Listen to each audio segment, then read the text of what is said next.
এটাই কি সেই জায়গা নাকি? হ্যাঁ এখানেই কোথাও, ও তো এখানেই বলেছিল। ওই তো ওই বাড়ি গেছে, ঠিক আছে। দেওয়ারাগাম এখানে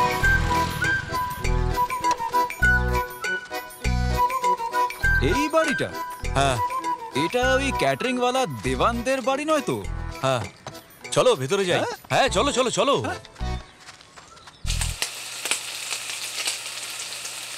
একটু তাড়াতাড়ি কর না, ওরা এসে পড়বে। ঠিক আছে দিদি। ঠিক করে ভাজ। হ্যাঁ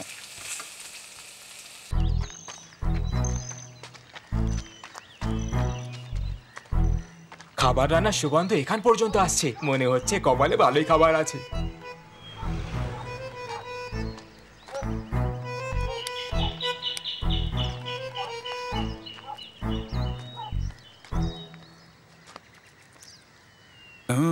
চল চল ফিরে যাই, চল চল চল। এখানেই দাঁড়াও, অদ্ভুত লোক তো। আহা আহা আহা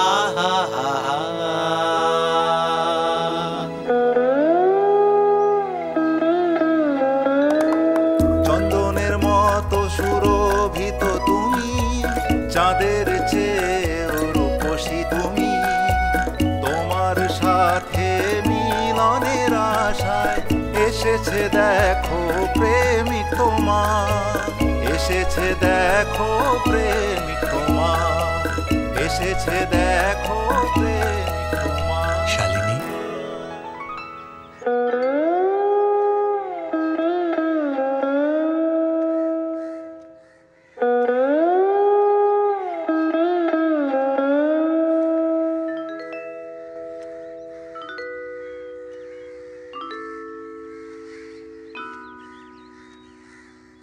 আমি নিজের মেয়ের বিয়ে কোনো মিস্ত্রির সঙ্গে দিতে পারবো না।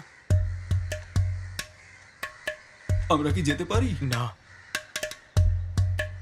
দেখুন মা, যদি আপনি ওর বিয়ে অন্য কোথাও দেওয়ার চেষ্টা করেন তাহলে আমি ওকে নিয়ে পালিয়ে যাব। আমার ওর প্রতি ভালোবাসা কখনোই কমবে না, ওর অন্য কোথাও বিয়ে দিয়ে দিলেও। আহা, আমাদের পারমিশন ছাড়াই ও তোমার সঙ্গে চলে যাবে? আমি যদি বলি অবশ্যই আসবে। তুই কি সত্যিই যাবি?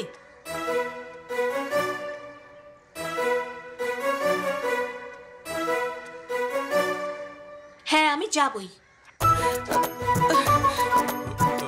তুমি একটু এদিকে এসো তো।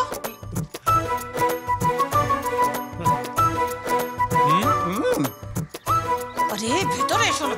কি হয়েছে? দেখো, আমার ভাইয়ের ওখান থেকে একটা ভালো সম্বন্ধ এসেছে, ছেলেটা গার্লসে চাকরি করে, এক্ষুনি এসে পড়বে। আমি ওই ছেলেটাকে ইঁদুর মারার বিষ খাইয়ে দেবো। শুনলে তো তোমার মেয়ে কি বলছে? শোন, যদি তুই এই ছেলেটার সঙ্গে চলে যাস না, আমি তাহলে আত্মহত্যা করব। মা, যদি তুমি মরেও যাও তাও আমি সুমনকেই বিয়ে করব। তুমি সিদ্ধান্ত নিয়ে নিয়েছো? অনেক ভেবেছি।